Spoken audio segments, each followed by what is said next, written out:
அத்தைய. அத்தை, பிரியாத்தே. என்னடி பொசுக்குன்னு பேர சொல்லி கூப்பிட்டுட்ட? மா அப்படி கூப்பிட்டதாமா அத்தை வருவாங்க. அங்க பாருங்க அத்தை வந்துட்டாங்க. என்னடி எல்லாம் படையெடுத்து ஒண்ணா வந்திருக்கீங்க? வாமா மீரா. அண்ணி மீரா தான் உங்ககிட்ட ஏதோ பேசணும்னு வந்திருக்கா. வாங்க வாங்க வந்து உட்காருங்க. பரவாயில்ல அத்தை, நாங்க ஊருக்கு கிளம்பிட்டோம். ஏமா அத்தை திடீர்னு ஊருக்கு கிளம்பிட்ட? என்னமா ஆச்சு? ஏதாச்சும் பிரச்சனையா? இல்லத்த, அதெல்லாம் எதுவும் பிரச்சனைலாம் இல்லை. ஒரு இம்பார்ட்டன்ட் மீட்டிங் இருக்கு, அதனால நான் போகணும். நீ மட்டும் தானம்மா போற? இல்ல அத்தை, நாங்க எல்லாருமே போறோம். என்னம்மா சொல்றீங்க? கிளம்புறீங்களா? என்னம்மா நீங்க எல்லாரும் இருந்தப்ப வீடே கலகலன்னு இருந்துச்சு. ஏன் நீ திடீர்னு ஊருக்கு கிளம்புறீங்க? ஏதாச்சும் பிரச்சனையா? நான் போய் பார்க்கட்டுமா? பிரச்சனைலாம் எதுவும் இல்லை சஞ்சய், ஒரு இம்பார்ட்டன்டான மீட்டிங் இருக்கு. நான் மட்டும்தான் கிளம்பலான்னு இருந்தேன். ஆனா நான் கிளம்புனா பார்வும் கிளம்புறதா இருக்கும். பார்வை விட்டுட்டு இனியா இருக்க மாட்டா, அதனால அவளும் வர மாதிரி இருக்கும். நாங்க யாருமே இல்லைன்னா தாராவும் மதுவும் இருக்க மாட்டாங்க, அதனால எல்லாரும் சேர்ந்து கிளம்பிட்டோம். அத்தை, நீங்க என்ன லக்கேஜோட நின்றுட்டு இருக்கீங்க? நீங்களுமா கிளம்புறீங்க?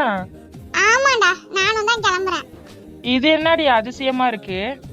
நீ எங்க வீட்டுக்கே வரமாட்ட, இப்ப மட்டும் எப்படி நீ அவ்வளவு தூரம் போற? அது என்ன பக்கத்து ஊர் நினைச்சுக்கிட்டு இருக்கியா? இந்த குடும்பத்துல வர வர எல்லாம் அதிசயமா தான் நடக்குது. அண்ணி அண்ணி, ஏன் இப்படி கத்துறீங்க? யாழினி அங்க போகணும்னு ஆசைப்படுறா, அதனாலதான் நானும் அவ கூட போறேன். என்னம்மா, என்கேஜ்மெண்ட் முடிஞ்சு நீங்க நம்ம வீட்டு கிளம்பி யாழினி வீட்டுல இருந்ததுக்கே எனக்கு ஒரு மாதிரி வீடே வெறிச்சூடி போன மாதிரி இருந்துச்சு. சாயங்காலம் வந்து உங்களெல்லாம் பார்க்கலான்னு நினைச்சேன். நீங்க என்னன்னா எல்லாரும் சேர்ந்து சென்னைக்கு போறேன்னு சொல்றீங்க, எனக்கு ரொம்ப கஷ்டமா இருக்குமா. அத்தை கவலைப்படாதீங்க அத்தை, நாங்க சீக்கிரமாவே போயிட்டு எல்லா வேலையும் முடிச்சிட்டு வந்துடுவோம். இல்ல மது, எனக்கு ரொம்ப கஷ்டமா இருக்கு. நீங்க இங்க இருந்து போகும்போது எனக்கு அவ்வளோ கஷ்டமா இருந்துச்சு. சரி விடுங்கம்மா, அவங்க நல்லபடியா போயிட்டு வரட்டும், அதான் ஒர்க் இருக்குன்னு சொல்றாங்கல்ல. சரி பார்த்து போயிட்டு வாங்கம்மா. அண்ணி நான் பாத்துக்கிறேன் அண்ணி, நீங்க ஏன் கவலைப்பட்டுட்டு இருக்கீங்க? நானும் தான் போறேன். கல்யாணத்துக்கு கொஞ்ச நாளைக்கு முன்னாடியே நாங்க வந்துருவோம். பிள்ளைங்களெல்லாம் தனியா விட்டா சரிப்பட்டு வராதுன்னா நானும் சேர்ந்து போறான்ட்டு அதுக்கு ஒத்துக்கிட்டேன். மீரா, சொல்லுங்க சிவா. உங்ககிட்ட கொஞ்சம் பேசணும். அது அது வந்து சிவா, போமா போய் பேசிட்டு வா. சரிங்க அத்தை. எப்பவுமே முந்திரி கொட்டை மாதிரி முந்திக்கிட்ட வந்து பேசணும்னு நிப்பாரு.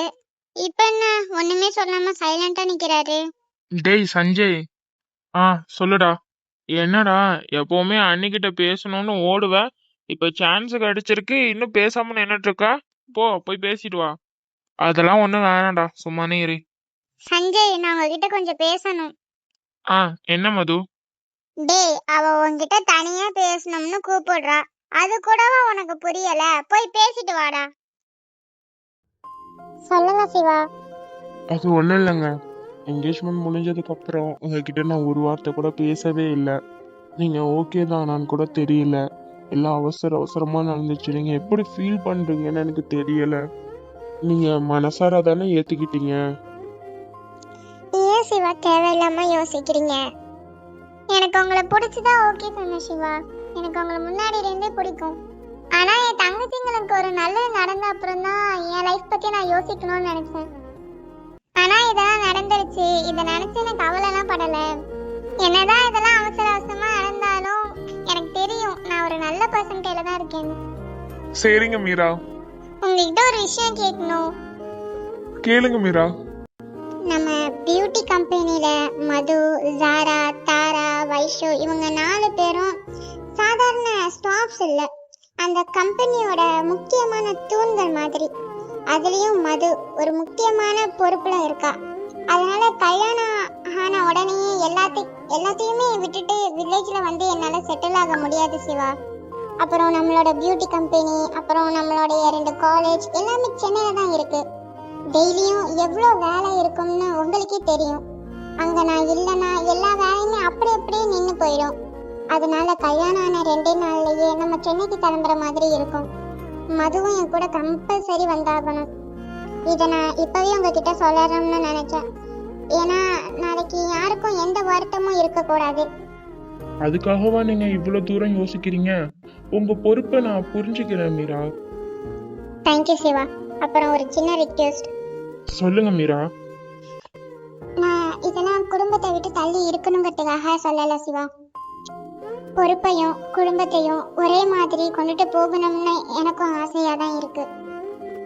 ஆனா என்னுடைய பொறுப்புகள் இப்போதைக்கு எனக்கு அதுக்கான டைமை கொடுக்கல. ஆனா நான் கூடிய சீக்கிரத்துல நான் எல்லாத்தையுமே கரெக்ட் பண்ணிடுவேன். எனக்கு அதை நம்பிக்கை இருக்கு. அது வரைக்கும் கொஞ்சம் அத்தை கிட்ட மட்டும் இதெல்லாம் நீங்க எடுத்து சொல்றீங்களா? கண்டிப்பா அம்மா உங்களை புரிஞ்சுப்பாங்க. இதுக்காகவா நீங்க இவ்வளவு தயங்கிட்டு இருக்கீங்க?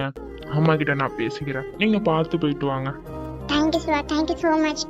It's okay Meera. Sorry Sanjay, ப்ராமிஸா என்னால உங்ககிட்ட பேச முடியல. என்னை சுத்தி எப்பவுமே எல்லாரும் இருந்துட்டே இருந்தாங்களா, அதனால என்னால பேச முடியல. பரவாயில்ல மது, நீங்க பார்த்து சேஃபா போயிட்டு வாங்க. ஏன் சஞ்சய் கோவமா பேசுறீங்க? இல்ல, நான் கோவமாலாம் பேசல, நீங்க போயிட்டு வாங்க. நீங்க கோவமா இருக்கீங்கன்னு எனக்கு தெரியுது Sanjay. I'm so very sorry. இது வரைக்கும் நீங்க இப்படி கோவப்பட்டு நான் பார்த்ததே கிடையாது. ஃபர்ஸ்ட் டைம் நீங்க என் மேல இவ்வளோ கோவப்படுறீங்க. அப்போ நான் கண்டிப்பா ஏதோ தப்பு பண்ணிட்டேன், எந்த இடத்துலயும் நான் மிஸ்டேக் பண்ணிட்டேன்னு எனக்கு தெரியுது. கண்டிப்பா இதை புரிஞ்சுக்கிட்டு நீங்க என்கிட்ட பேசுவீங்க, அந்த நம்பிக்கையோட நான் போறேன் இப்போ.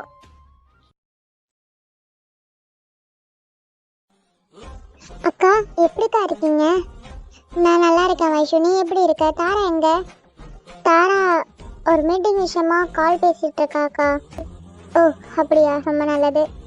மீரா, இந்த பொண்ணு யாருமா? அம்மா இது என்னுடைய தங்கச்சி வைஷு. அந்த பிள்ளை. ஏம்மா நல்லா இருக்கியாம்மா? நல்லா இருக்கேம்மா, நீங்க எப்படி இருக்கீங்க? ரொம்ப நல்லா இருக்கோம்மா. வைஷு இது யாழினி, நான் சொன்னேனே. ஓ யாழினி, எப்படி இருக்கீங்க? நல்லா இருக்கீங்களா? நல்லா இருக்கேன் சிஸ்டர், நீங்க எப்படி இருக்கீங்க? நான் நல்லா இருக்கேன். தயவு செஞ்சு இந்த சிஸ்டர் அப்படி இப்படிலாம் கூப்பிட வேணாம், வைஷுன்னு பேர் சொல்லி கூப்பிடுங்க. சரி வைஷு. நான் பாருங்க வெளியில நிக்க வச்சு பேசிட்டு இருக்கேன், வாங்க உள்ள வாங்க. இந்த வரேம்மா. மது. சொல்லுங்கக்கா. கார்ல லக்கேஜ் வச்சிருக்கேன், அதை மட்டும் எடுத்துட்டு வந்துரு சரியா? அப்புறம் என் லேப்டாப் வேற வச்சிருக்கேன், அதை பத்திரமா எடுத்துட்டு வந்துரும்ல. சரிக்கா, நீங்க போங்க, நான் எடுத்துட்டு வரேன். சரி.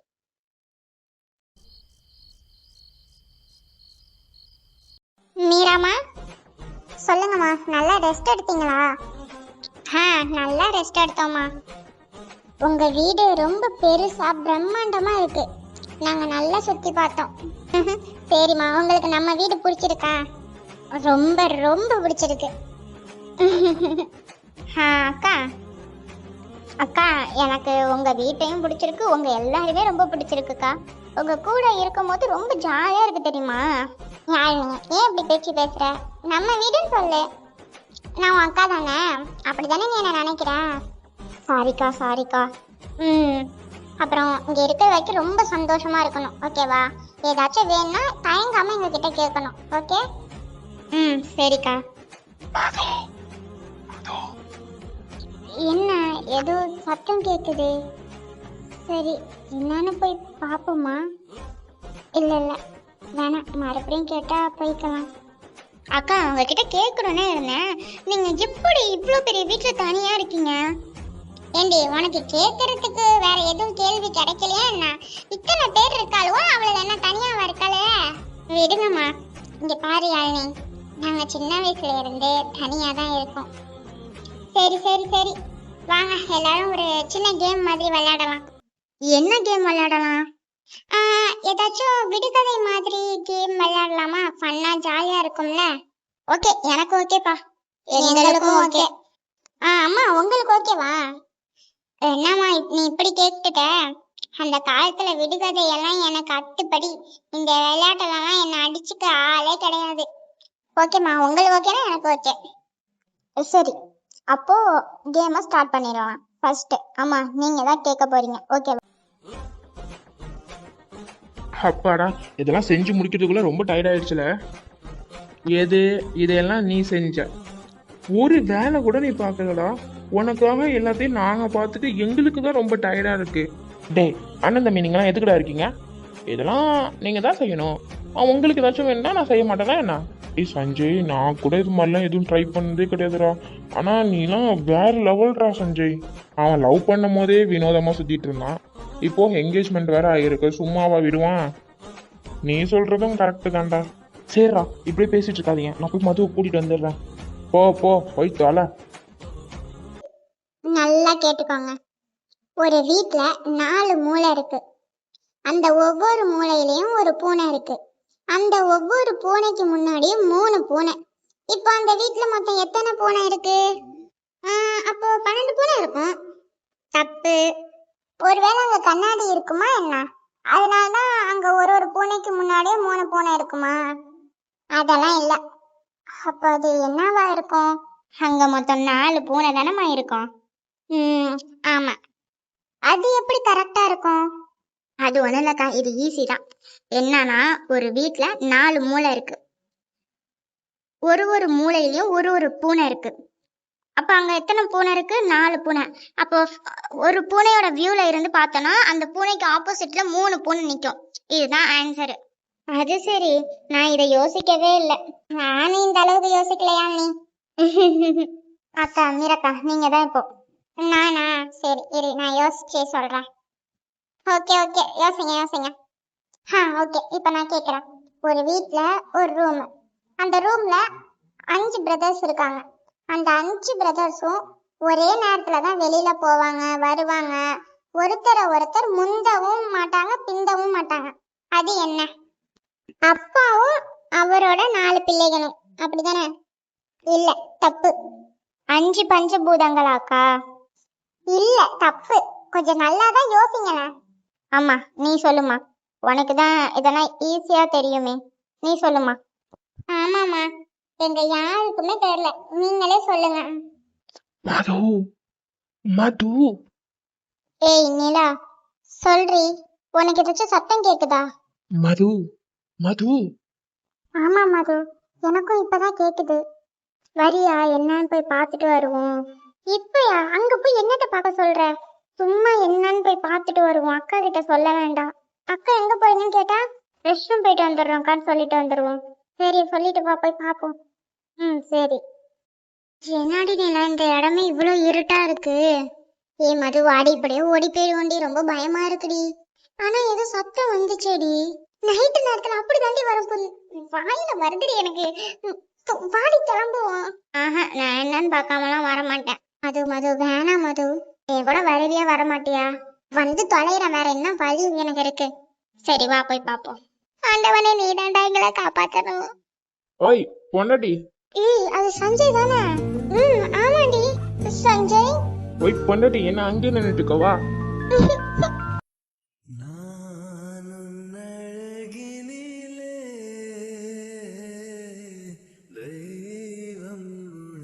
சஞ்சய், இப்பெல்லாம் பண்றீங்க? என்னடி பொண்டாட்டி, ரொம்ப பயந்துட்டியா? நீங்க என் மேல ரொம்ப கோவமா இருக்கீங்க அப்படின்னு நான் எவ்வளவு தெரியுமா கவலைப்பட்டேன். வந்ததுல இருந்து ஒரு ஃபோன் கால் கூட பண்ணல தெரியுமா நீங்க?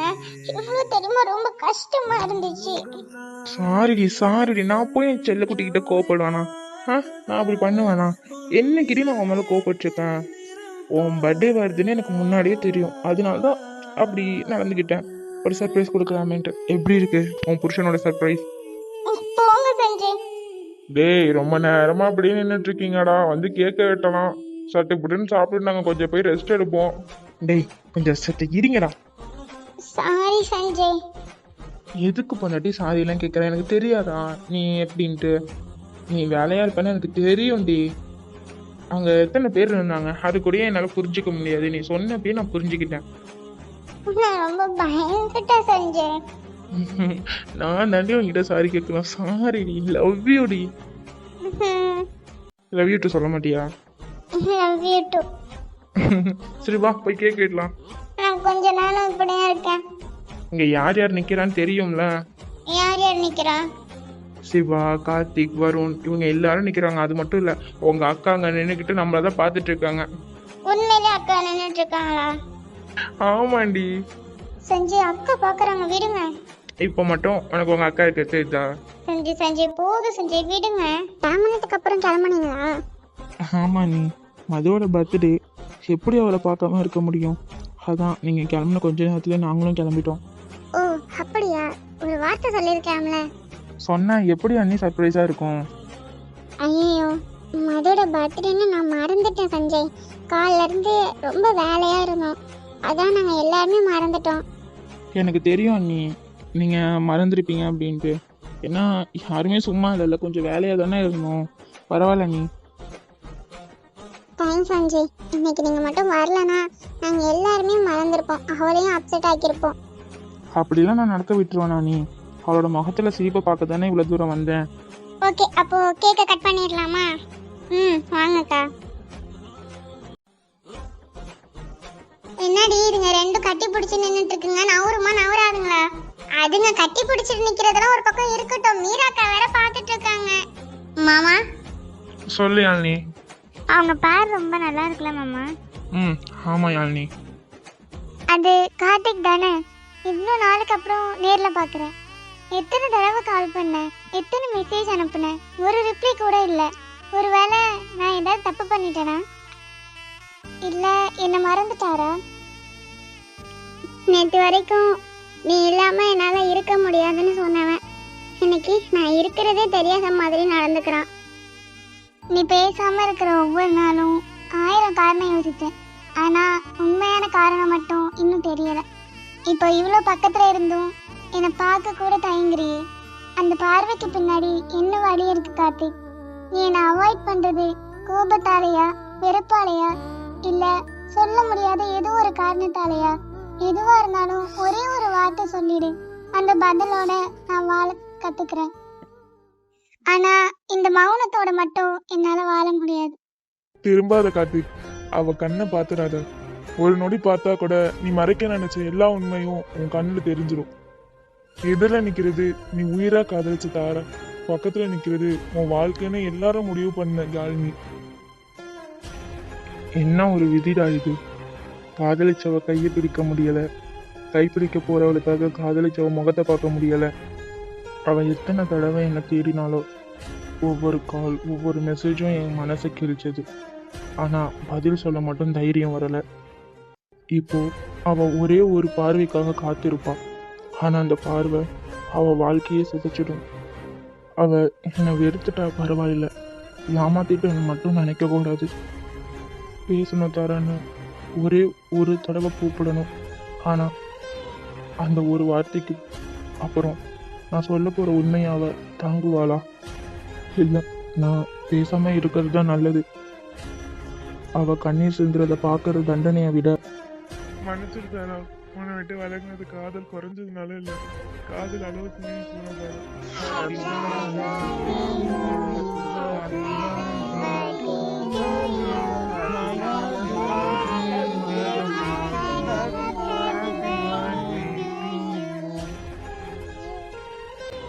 வீடியோ உங்களுக்கு பிடிச்சிருந்துச்சுன்னா மறக்காம லைக் பண்ணுங்க, ஷேர் பண்ணுங்க, கமெண்ட் பண்ணுங்க, சப்ஸ்கிரைப் பண்ணிட்டு அந்த பக்கத்துல உள்ள பெல் ஐகானையும் கிளிக் பண்ணிக்கோங்க.